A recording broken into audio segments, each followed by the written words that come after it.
Hello guys, so good morning. This is also Kote Kalal Marine signing on. Ayan, alright. So dito mayroon tayong Epson L3210. Ayan. Epson L3210. Ano ba yung problema nito? So, yung problema nito, broken lines, yung mga ano niya, din nawawalan ng output, then yun. Nagpalit na ako ng printhead but then still ganun pa din yung problema. So that's why I look for a better solution. Bakit nakakaganon siya? Bakit ganun? Bakit ganun yung nangyayari? So that's why, napunta ako dito sa solution na to. So I remove this, ito yung part na may mga gears siya wherein dito nagre-reside yung ating printhead. Ito po, ayan. Diyan nagre-reside mismo yung printhead. Kapag nagki-cleaning siya, so dapat yung ink, hihigupin yan, then papunta dito, palabas dito, sa hose na to, papunta naman doon sa ating waste ink tank. Ano po, so kung manonotice nyo yung waste ink tank nya, so yan, hindi pa masyadong yan, parang kakaunti pa lang yung waste ink nya.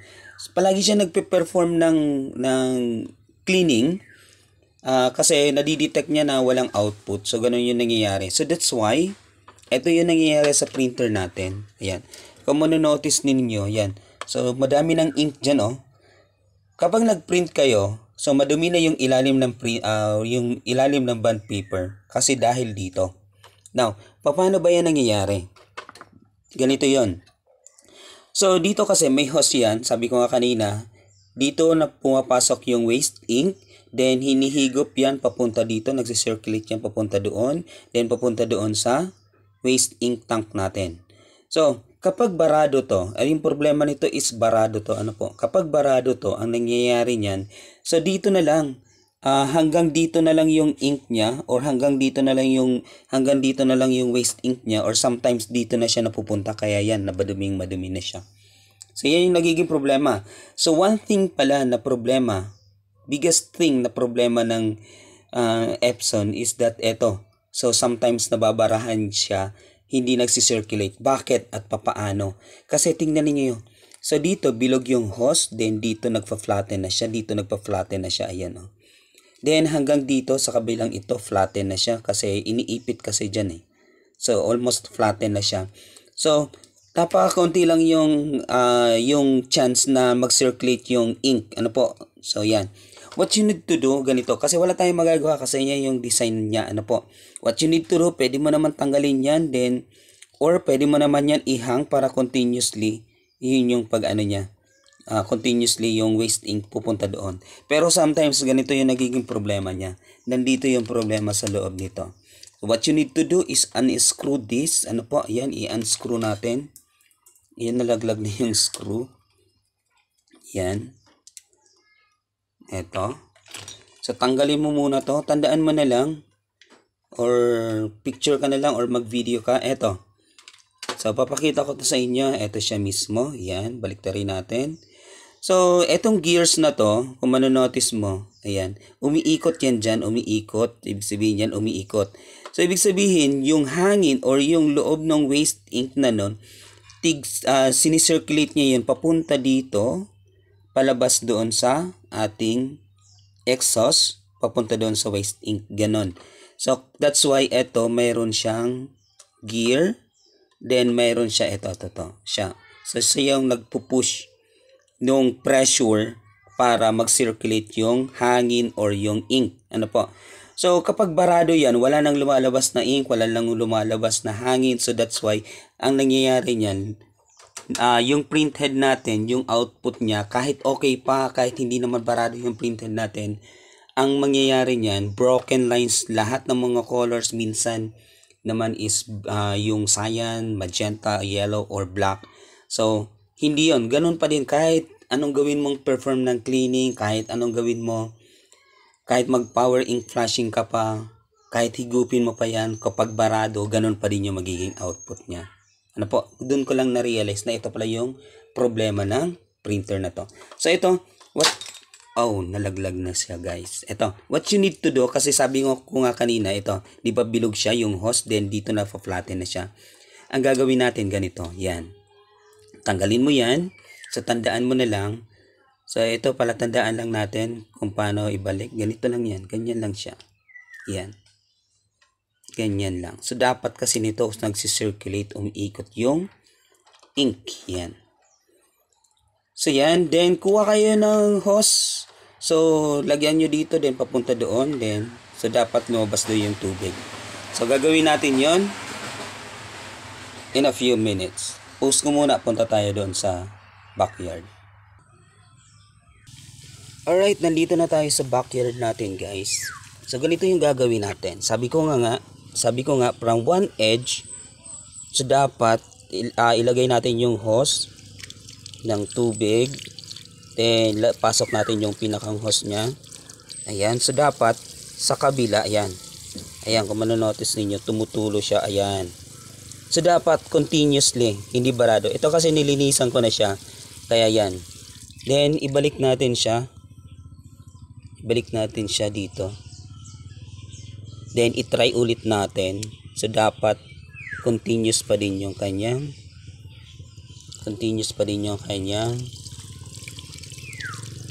tubig paglabas. Ayan. Ayan. May lumalabas pa din siya. Ayan, guys. Ha. Kita nyo? So, dapat ganon. Kapag barado, yun, linisin nyo lang yan. Then, yun. Magiging okay na yan. So, dapat hindi siya barado. Then, para mag-circulate siya, medyo hugutin mo to ng kaunti. Yan. Para, kumbaga, humigpit-higpit siya dito. Yung pag-ikot ng gear, so, madadala niya yung pressure, then maipupush niya papunta doon palabas. Yung waste ink coming from this part. Alright. So, ganun lang yung guys. Sige. Okay, so let's go back here. Eto. Dito naman tayo.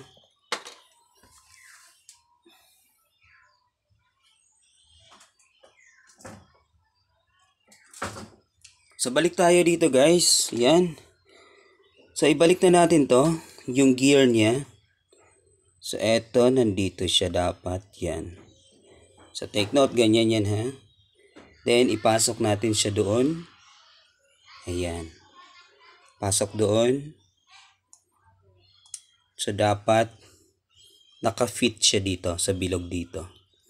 Now, kapag inikot mo yan, yan. So, dapat yung pressure, ito, yung umiikot na to, yung kapag umikot yung gear, then ito naman, siya yung nagpupush ng pressure palabas. Ano po? So, ganun yung ikot niya. Yan. Yan. So, dapat ano niya yung pressure. So, dagdagan na natin yung yung higpit. Hugutin lang ng kaunti. Then, tingnan natin. Yan. Yan. Alright. So, para makasiguro ulit, balik kayo doon or gawin nyo ulit, ulit kayo ng hose. So, dapat lumabas ulit yung tubig dito. So, try natin ulit, ha. Pumasok lang ako. Alright. Alright, ayan guys, nandito ulit tayo sa ating backyard. So, yan, nilagay natin yung gear. So, dapat meron siyang lalabas na tubig, Kasi kung walang lumabas na tubig, yun, barado na siya ulit. Yan.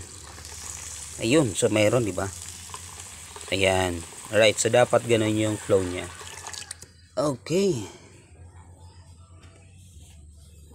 Balik tayo dun sa shop. Alright, so let's go back here. Ito na, dito na tayo.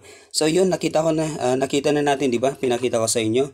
So dapat ganun, continuously yung flow ng ink natin or ng waste ink or yung tubig nung pag-try natin. So, ibalik na natin siya dito. Ayan.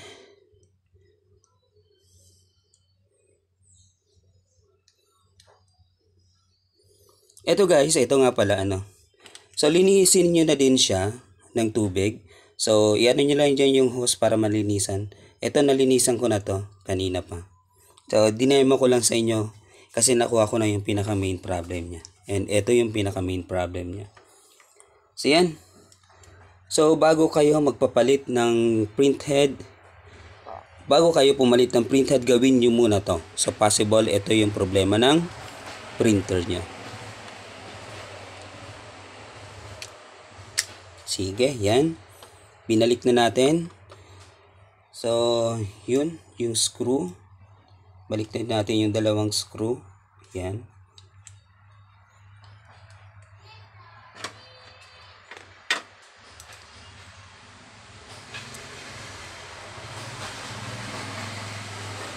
Alright. Yan. So this is applicable not only in this Epson model. Ano po, sa lahat ng Epson, applicable to. Basta may printhead, basta may ganito, may hose, may exhaust, then that's it. This is really applicable. And ito, so wag niyong kakalimutan ha. Ito ha. Ito napaka-importante nito din yung spring. So sometimes kapag nagagalaw yan, natatanggal yan. So kaya ang ginagawa ko, hinahawakan ko yan dyan ng ganyan bago ko siya ini-spray ng tubig dito. Then yan. Bago ko siya ini-spray ng tubig dyan. So ganun lang yun. Alright. Sige, balik na natin siya guys.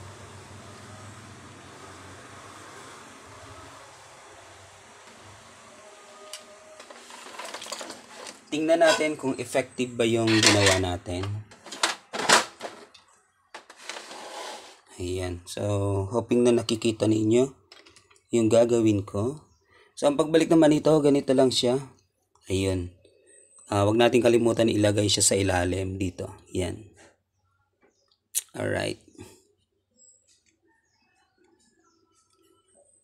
So, sometimes din, kapag tinanggal mo na to, ayan, ibalik muna natin siya dito. Yan.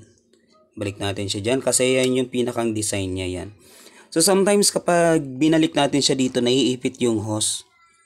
Ano po? Or kapag ginalaw na ng iba, then sometimes naiipit yung hose. Dun, nagiging problem din yun kung bakit hindi nagsisirculate yung air and yung ating waste ink. Kaya minsan sinasabi barado or walang output or broken lines. Ayan. So, siguraduhin natin na tama yung pagkakabalik. Yan. Yan. So, dapat yung part na yun, so dapat nakausad yun doon. Then, yung gear to gear, dapat magsalubong sila. Dapat magkadikit na yung gear to gear. Then, double check mo yung double check natin yung hose sa ilalim. So, dapat hindi siya naiipit. Kasi kapag naipit siya, so isa yun sa dahilan kung bakit mawawalan siya ng output. Ayun. Alright.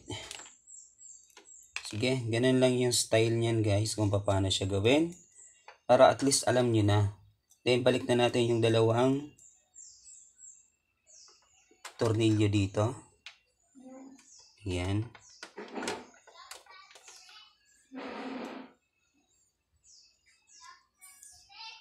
Yan. Then dito pa. Eto, ipakita ko ulit sa inyo guys ha. Ito yung pinakang hose niya. So dapat hindi siya naiipit nito. So dapat yan, flexible siya, gumagalaw para mag-circulate yung ink natin. Yan. Waste ink na tinatawag. Ito, lagay na natin dito. Yan, papunta doon. Ito na siya, yan. So, ganun yung position niya. Then, dito naman. Yan. Ganun. So, para may assurance na continuous yung pag-flow ng ink. So, wag mo nang ipitin dito. Nasa sayo kung iipitin mo pa siya. Pero ako, ginagawa ko, hindi ko na yun iniipit. Para, kumbaga, yung airflow niya or yung pag-flow ng waste ink continuously. So, dito hindi ko na iniipit. Wala namang problema yun. Ano po? Ito yung design niya. Pero, kayo na mismo, isipin nyo na lang kung paano siya magagawa ng paraan. Hindi naman niya nakaka-epekto eh. Ganun lang. Yun. Alright. Siyempre, balik na natin yung ito.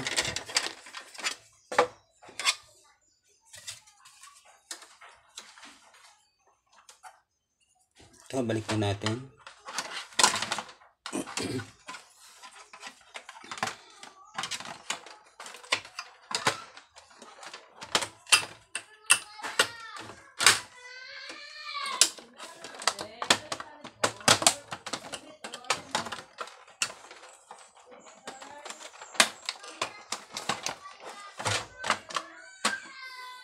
Then, waste ink pad, balik na natin. So kung paano nyo tinanggal, ganun din yun ang pagbalik para at least hindi kayo mahirapan. Alright. Parang ako yung nahihirapan na. Then yung tornilyo natin.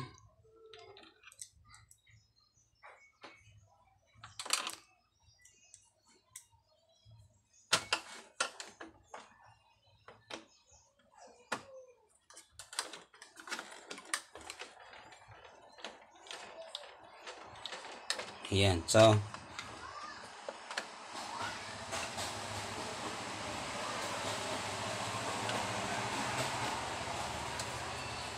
ayan na yung pinakang setup niya, guys. Alright.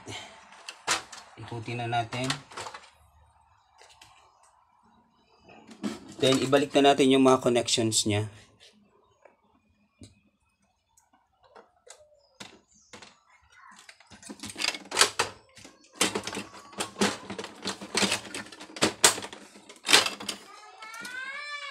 So take note, this is not only applicable